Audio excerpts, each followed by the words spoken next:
Shalom and welcome to part 2 of a 3-part video series on the fall of mankind.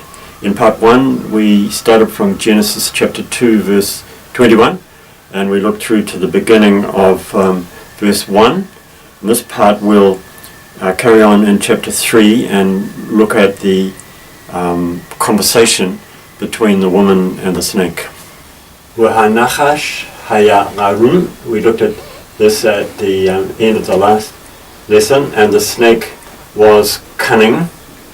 Mikol Hayat Hasadeh Asher Asa Yahweh Elohim.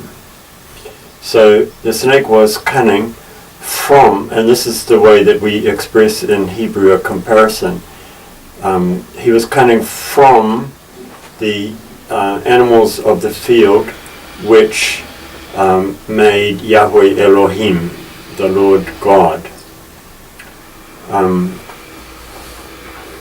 So we could say he was more cunning than all the animals which God had made.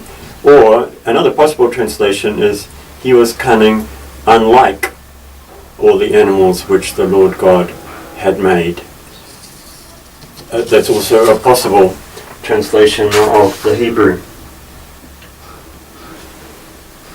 And that will be of more interest later when we come down to see that the snake is cursed, Mikol Hayat Hasadeh.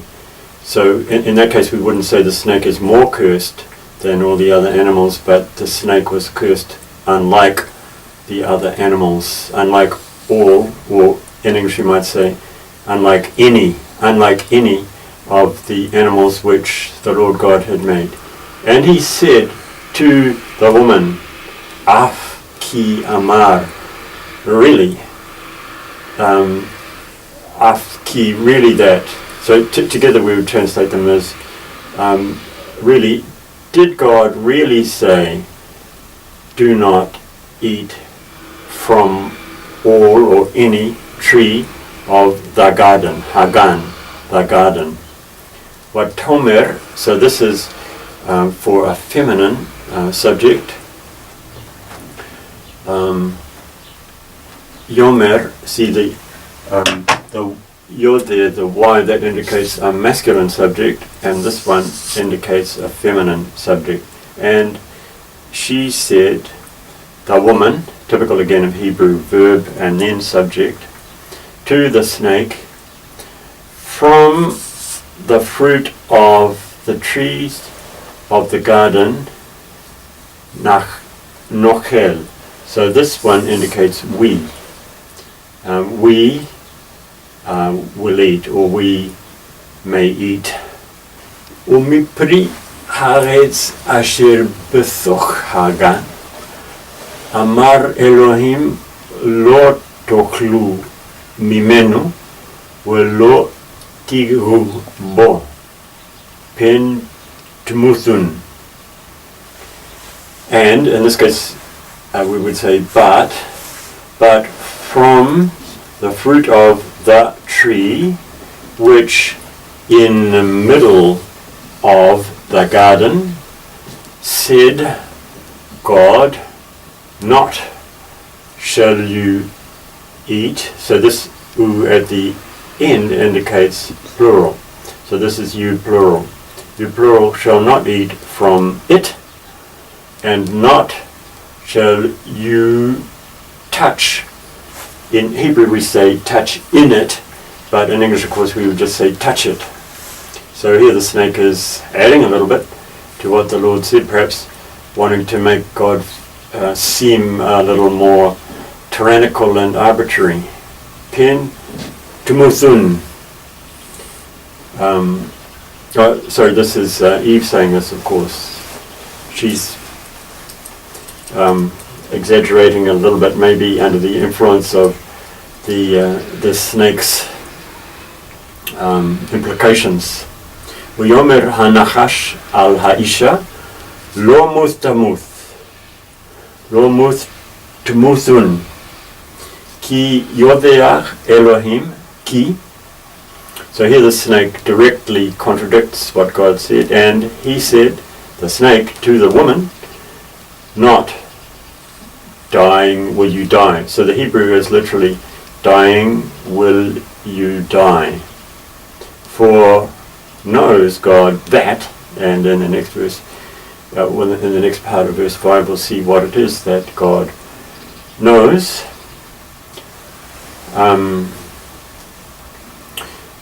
Just a little point here. Notice how these are called speech margins. Notice how each one of them is set out more or less in full.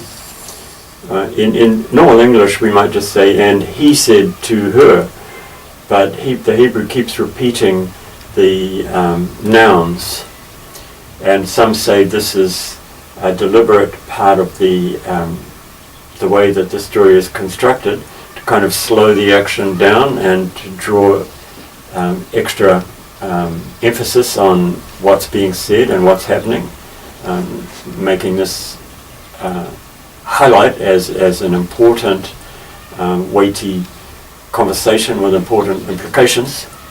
So that's possible, or it might just be the style of the story. But here we have the snake is directly contradicting what God has said. He's judged that it's his moment to strike. Biyom achalkem mimenu wenit kuhu reinechem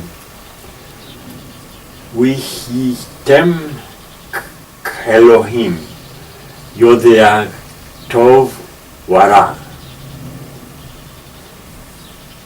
So this is continuing what the snake said in verse 5.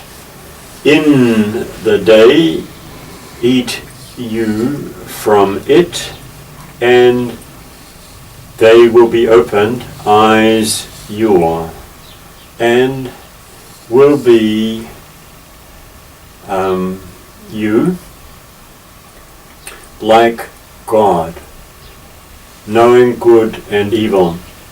Now the Hebrew word for God is plural. It's plural all the time. Some call it the plural of majesty. The im ending indicates plural. And it goes here with a plural participle coming from the noun. So here, perhaps it is intending to say, like gods, you will be like gods who they know good and evil. Or alternatively, it could be, you would be like God, the one God, using this plural just in the singular sense, and you will know. This knowing could refer to Adam and Eve. That's why it would be plural, knowing good and evil. So those two translations are possible. Just comment, knowing good and evil. Obviously they already knew good, so this is where they're going to learn about evil. This expression, good and evil, is an expression indicating, well, in effect it's indicating that they will know about evil. Vatere ha'isha ki tov haaretz למעקל וכי תאווה הוא לעיניים ונחמד הגץ להשכיל ותיקח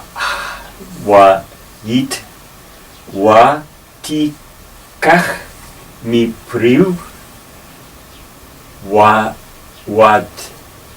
Watokal. Pardon me, I'm not used to reading this out loud. I'm used to just reading it silently.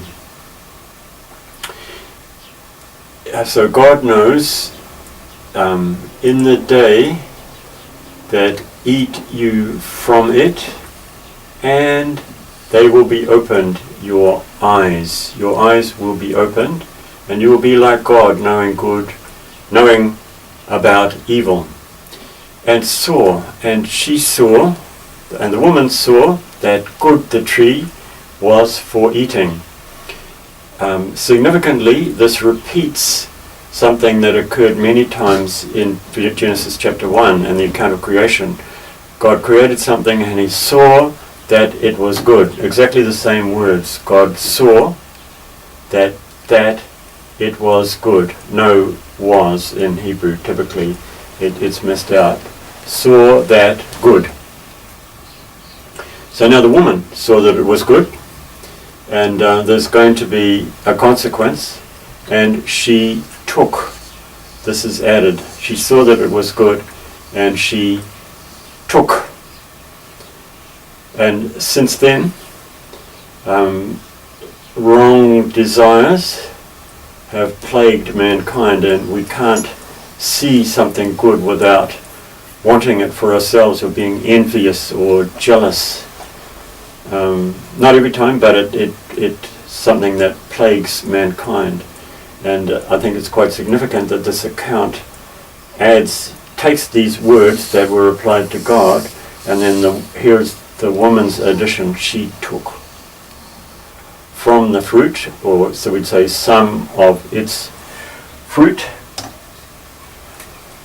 and she took from its fruit, and she ate, and in English we'd have to say she ate it. She saw that it was good to eat, and that it was desirable for or to the eyes, and desirable, the tree, to make wise, to make you wise, to make one wise. So here is the woman's feelings that have been worked on by the snake are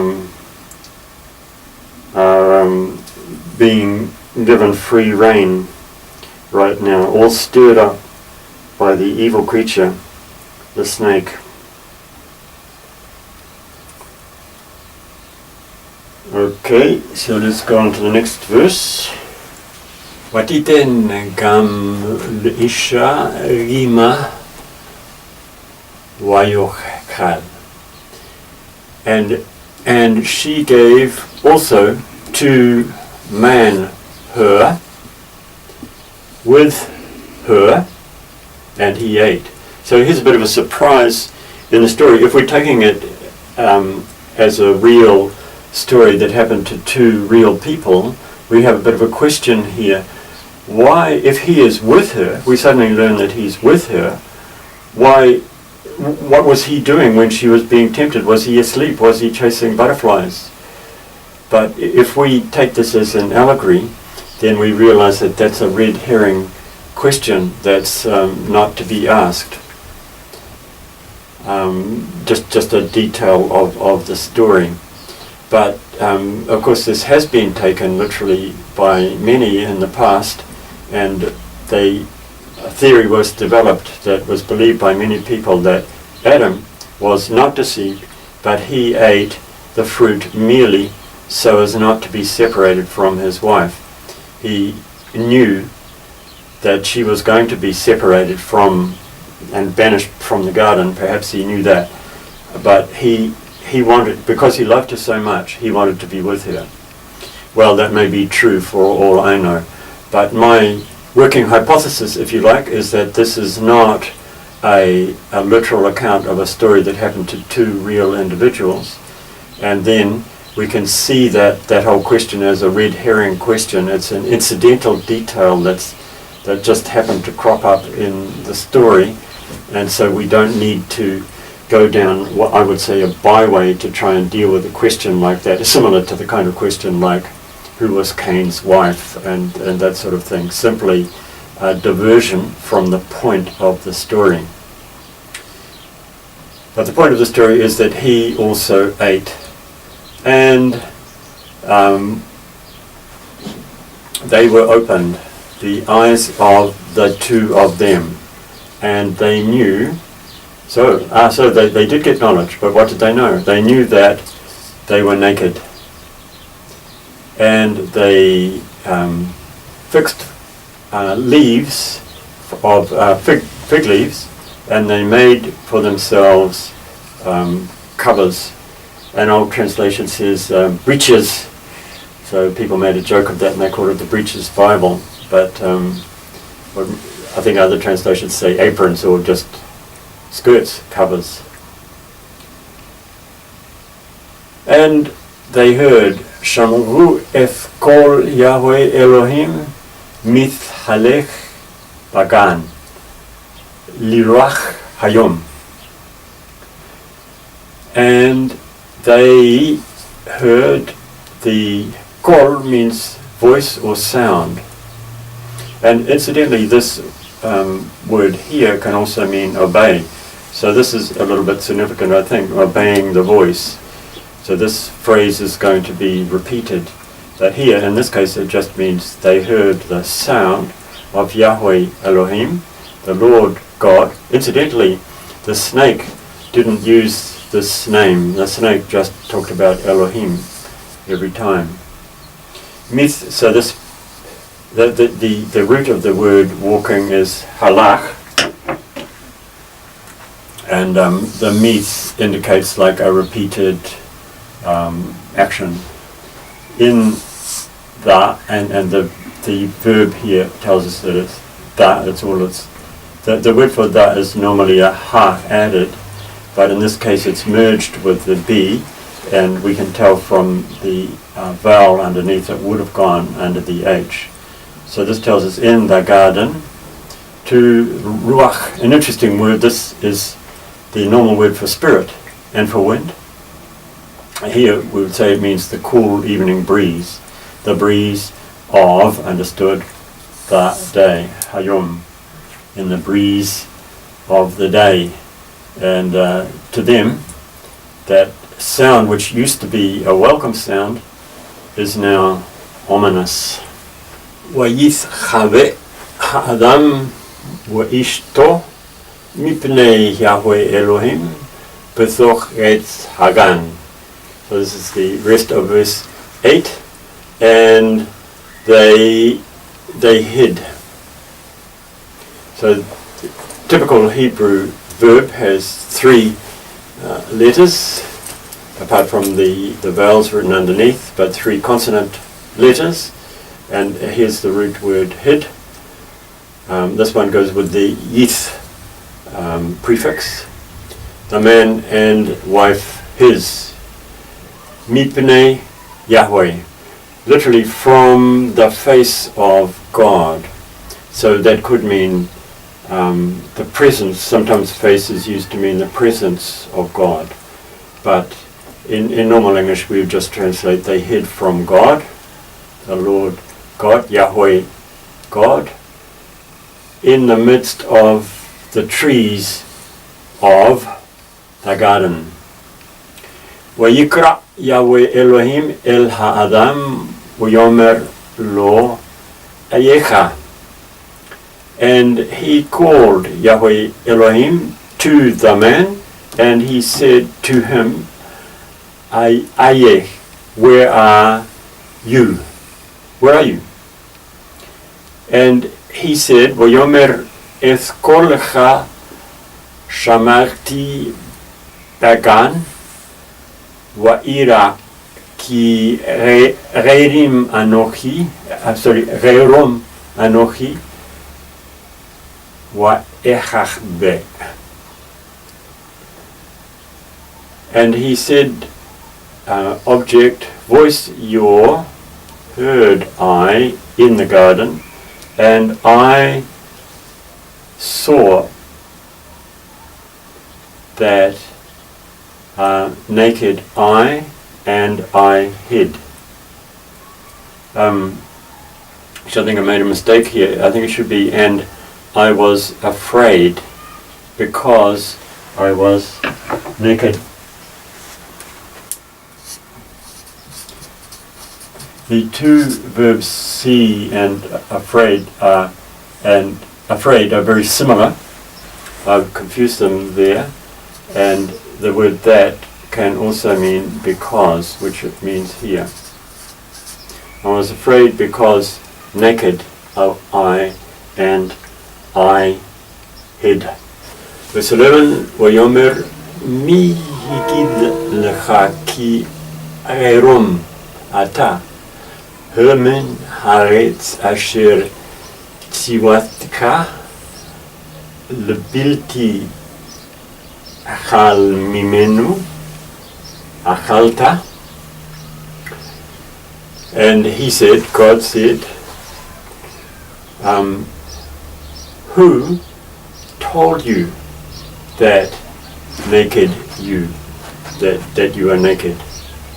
Question, from the tree which I commanded you to not eat from it, you have eaten. So God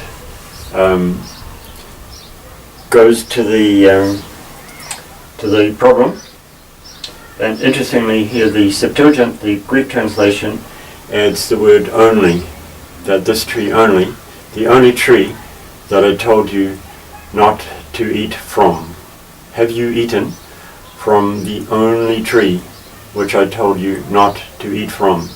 In part 3 we'll carry on and see further what the consequences are.